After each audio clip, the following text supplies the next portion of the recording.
a good time as a family. The youth is a big part of Port Clinton here, and I hate to say it, but parks really aren't what youth take interest into. So what types of things are you going to do to make this more enjoyable for the youth in Port Clinton? What would you like to see there? What would you like to see there? Ooh, that's put me on the spot. One of the biggest things, like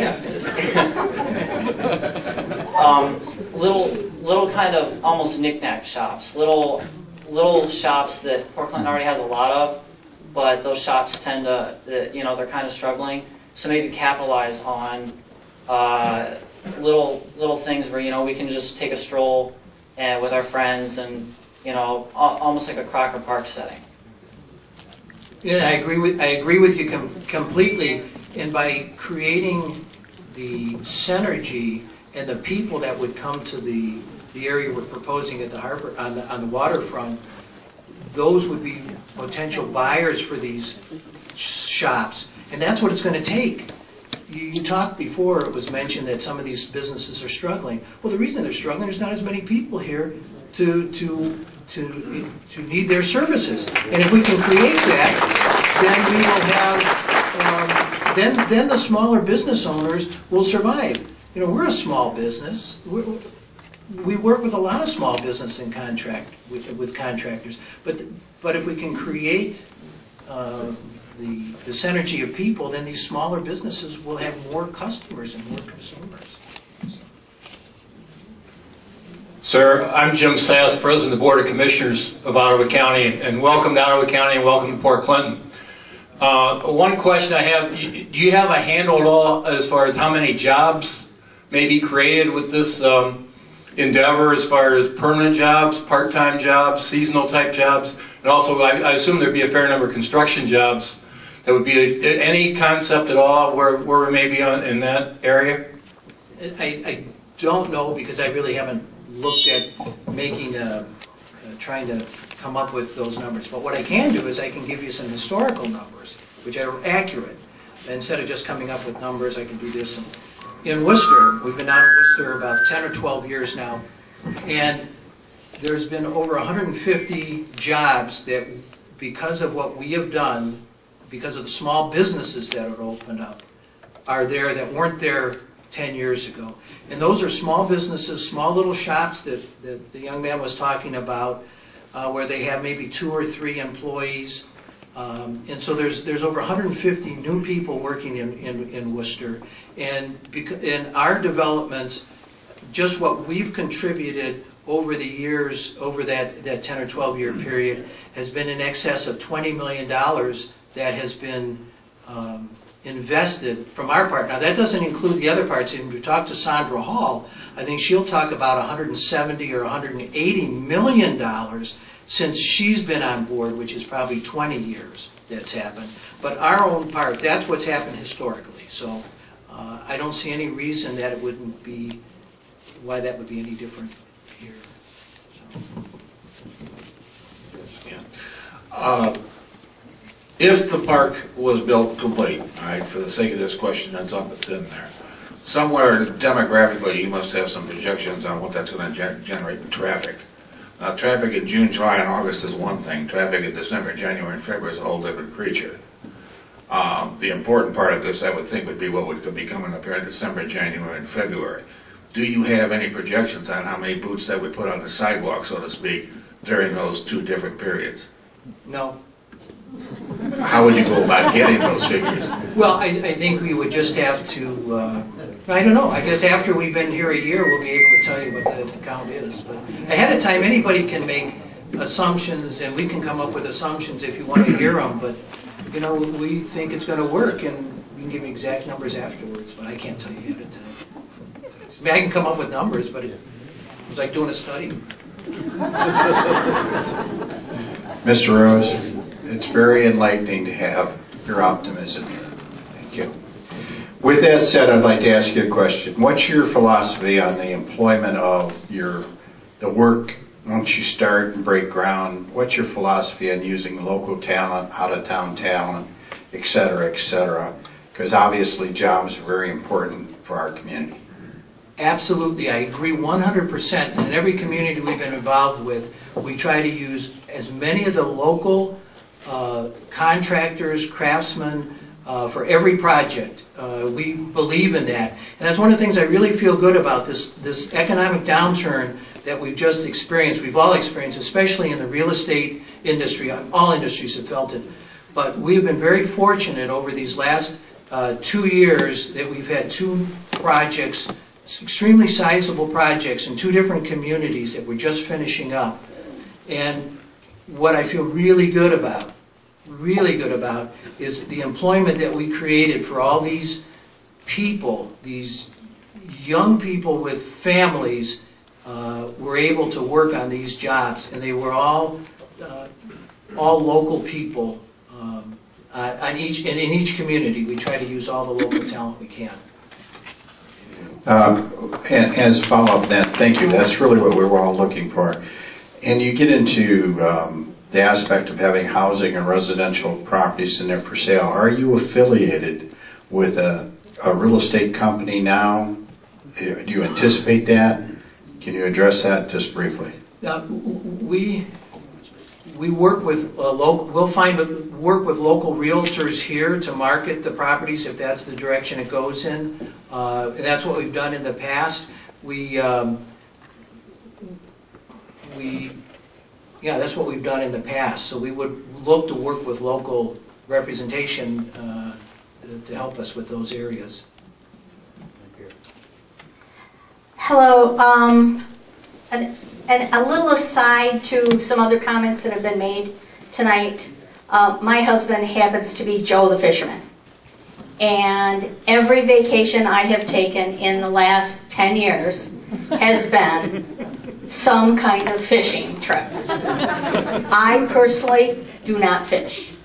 So I will tell you that the shops, the spas, the bars, the restaurants all make a ton of money off of me while he is out with one particular fisher person. That being said, I do think, I agree with the lady who said that we need the views and all of that kind of stuff, but I also think that you have to think that the highest and best use of a lakefront property is not a parking lot. I know that when we do travel and we go into any waterfront community, our first question when we check into our hotel is, where do we go eat that we can see the water? Where do we go drink that we can see the water? Where do we go do anything that we can see the water? The last vacation we just got home from, the worst experience we had was, best meal, but worst experience, we ate dinner in a strip mall. And I'm in Florida. And I can eat in a strip mall in Ohio. So I think you guys all have to kind of rethink having a big parking lot at Waterfront Park.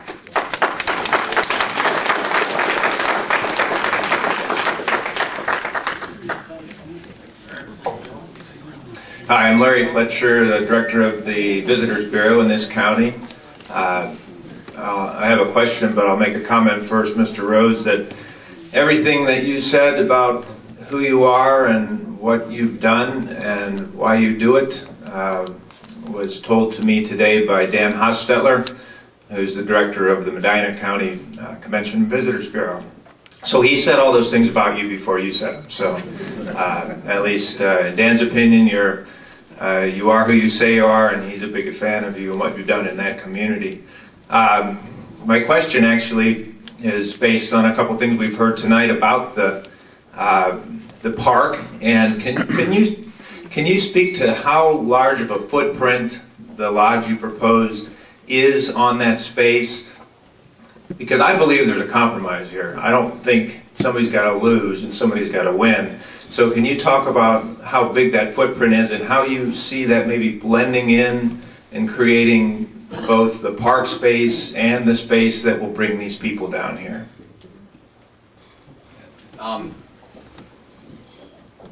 Yeah, we don't know exactly how big everything's going to be. We do know that the waterfront on the lake that was going to always remain public all the way across that area, as well as all the way, be able to walk all the way around the whole property. So, in terms of access to it, that would never change. There's not going to be a fence that say you can't cross this area to that area to be along there.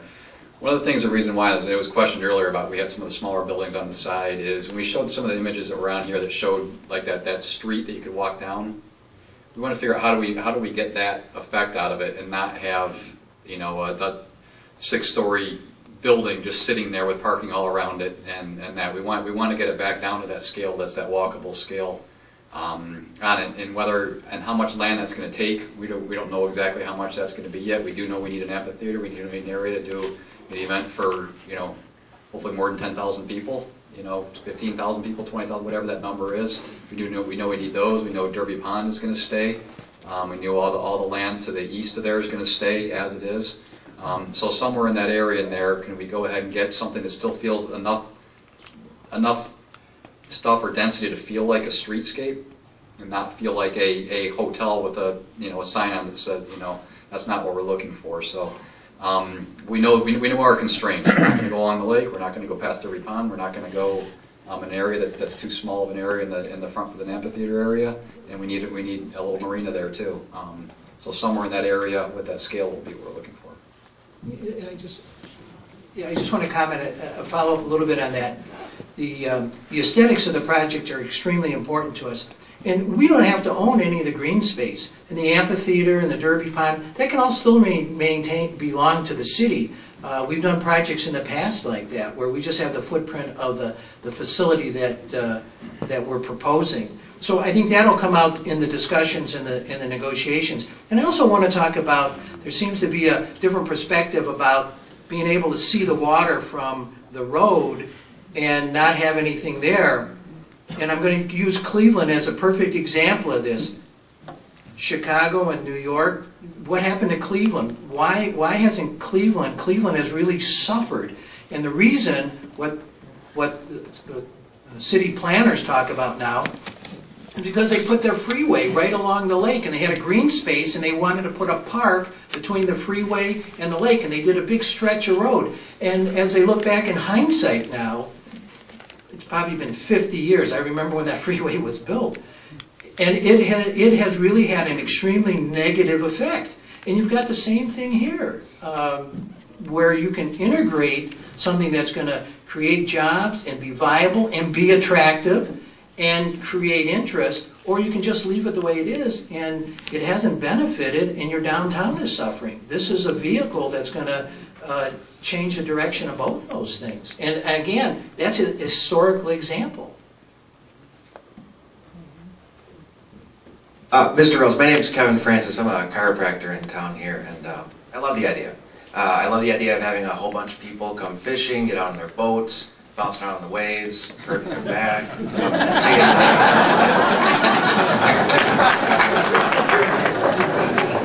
But what I'd really like to see is, I'd like to see our local fishermen keep their jobs. Would it be possible to retain them or utilize them through the lodge? Contract through the lodge to our current businesses rather than bringing new people in and running them out. Absolutely. When we talked about the proposal here, in some of our discussion, we talked about exactly doing that. That instead of us having somebody that's going to run the charter service and everything, we have boats. It doesn't mean we have to own the boats or everything. I'm a big believer in contracting and subcontracting, because then you don't have a lot of the responsibilities that go along with it. It's much simpler, and everybody benefits from that. So we would certainly be looking at doing that. I mean, we would be pleased to enter into relationships where somebody else that specializes on that and knows how to do it can do it. I have one tool, and I fix everything with this phone. And this is a perfect example. Instead of hiring people and then being responsible and have to worry about the maintenance of the boat and all those things, by subcontracting these things out would be something that we will definitely be considering and looking at doing. Just a question on the downtown. What have you seen in your previous projects as as far as time period for new businesses coming into town, filling some of those. Well, it's like the chicken and the egg, and it's hard to put a time with it. I think it just builds, and it just happens as you improve the aesthetics, as you improve business. If sales are good and little businesses are doing better, people know that, and then you'll attract more businesses. So it's hard to put a timeline on it. But if we don't start, it'll never happen. Exactly. With your previous presidents, I didn't know if you had any experience. No, not really. Jerry Youngke, Port Clinton. What dollar value would you put on Waterworks Park right now? As far as what dollar value for what are you talking about? As far as buying the property. There's a lot more involved than just putting a number out there. As I mentioned before, who owns what? Does the city own the, all the greens? I mean, there's just too many variables just to throw a number out. But I'll tell you this, it's worth what it's worth. And you have appraisals, and you have people that are experts at that can evaluate what it's worth, and it's worth what it is. That's plain and simple. Do you anticipate an environmental study on that property? I think that would be critical. I don't think anybody would lend you any money to build a building if you didn't have that done. It's already been done. Yeah, and it's polluted. And what were the findings? No, please. If you have a question or a comment, the mayor will bring around the microphone. I'm coming around. Bear with me. A lot of obstacles.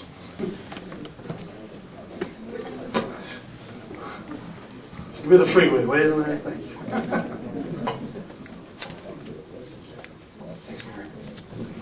My name is Rich Norgard. I am the representative for the Port Clinton Lighthouse Conservancy.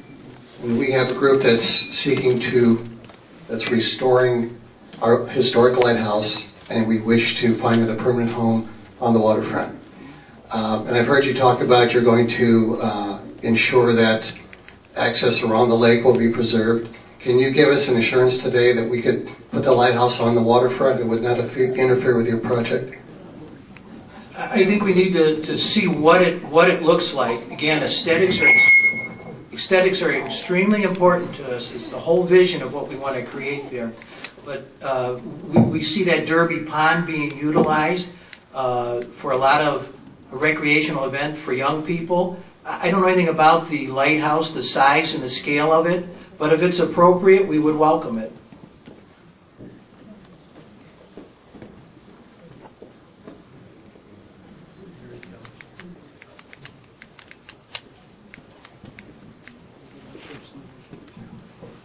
My name's John Rich. I've worked in the city of Portland for over 23 years, majoring in water and sewer. And depending on how this goes, if the site was to be developed at Waterworks Park, would your group or another group be doing the infrastructure on that? Or would the city be doing that? What do you envision on that? And tax increment financing, if that's still there, I would imagine the property would gain quite a bit of value, and that would kind of be our kick in on it, possibly. And the aesthetic part, when it's built new, fantastic.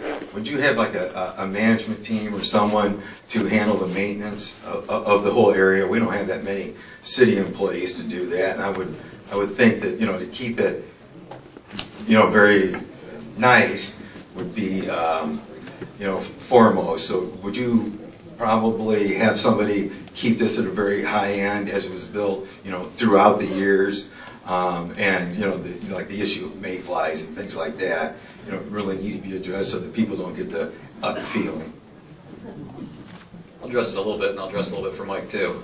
For the infrastructure part of it, I think a lot of that depends on how the property is purchased, or what's leased, or how that works out, what kind of public-private arrangement there is on the property.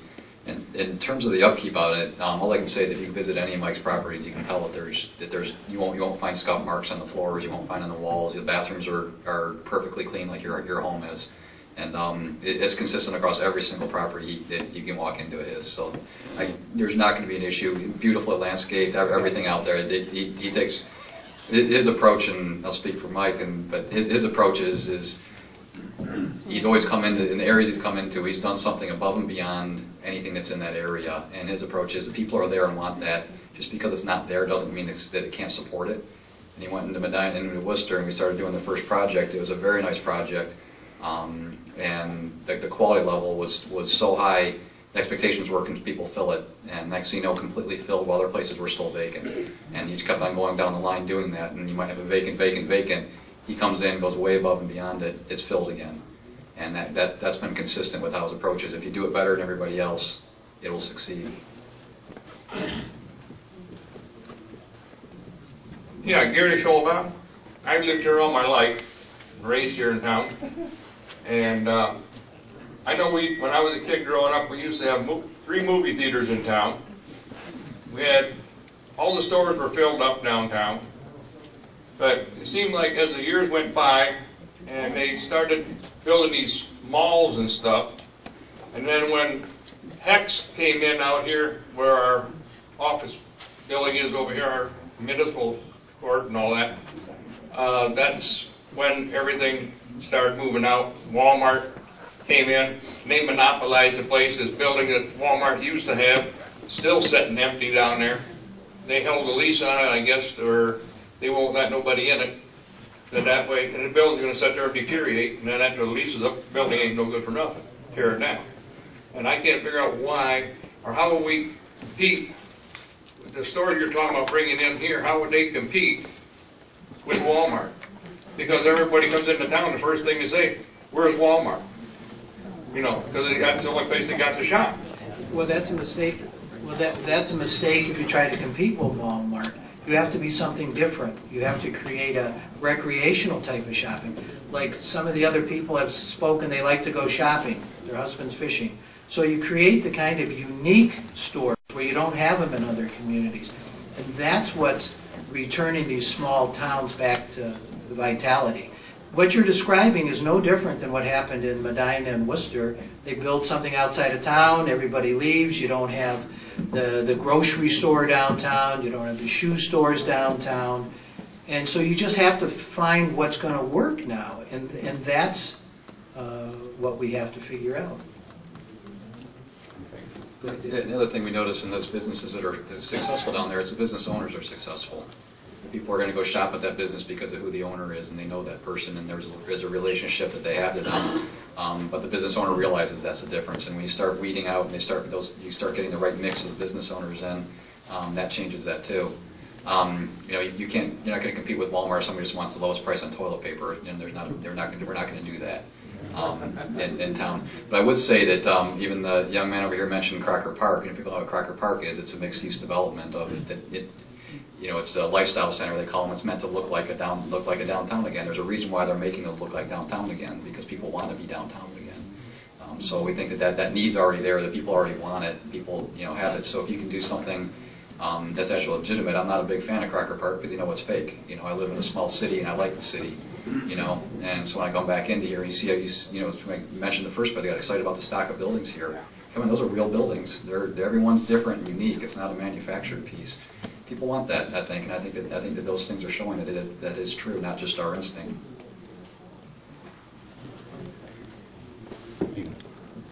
Yes, the concept that you've presented is heavily based on sport fishing. What's your backup plan if, God forbid, algae, Asian carp, global warming, whatever, has a major adverse effect on sport fishing? Algae art. Yeah,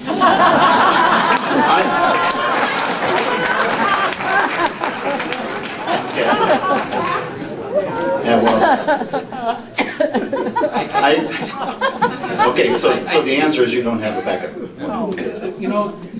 And if you try to anticipate everything that's going to go wrong, I think the term people use is paralysis through analysis. And it's important to have some ideas, but you're not going to anticipate, and the likelihood of that happening is so remote that we haven't even considered it. But we will, if that's the case, we will find another alternative. We'll find a solution, that's all. We've always been able to find solutions.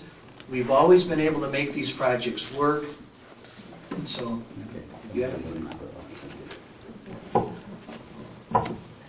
If I could, I'd like to address one of the questions that was just asked about how do you compete with the Walmarts and all that fun stuff. When we took the tour of Worcester, I made it a point to go into shops, and I kind of left the crowd, the tour crowd behind, and jumped into shops, and we were at the restaurant eating lunch. I actually sat at other people's tables and asked them questions about why they. I actually got ribbed because one of the tables I went to was a group of 4 young ladies, and they were accusing me of giving their phone numbers. But I swear, my wife's back here, I didn't do that. I actually purposely went to a younger group of people and asked them, what do you do, and all this stuff. Turns out they were college students, and they would come to downtown Worcester 3 or 4 times a week, and they named off a couple of different shops and restaurants that they really enjoyed.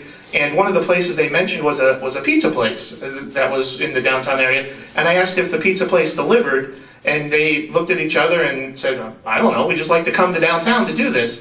One of the other young ladies at the table told a story. Her brother, who was 5 or 6 years older than she was, also went to the college at Worcester.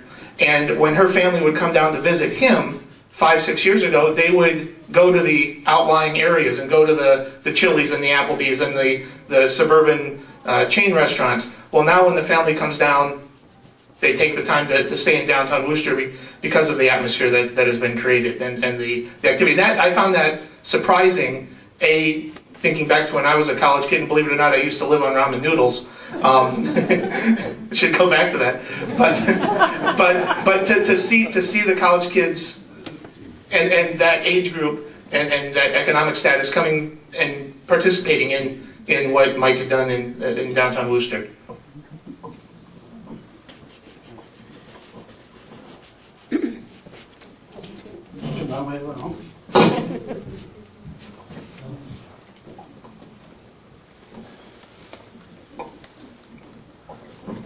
My name is Carol Krisnellick. I've only lived here for 5 years.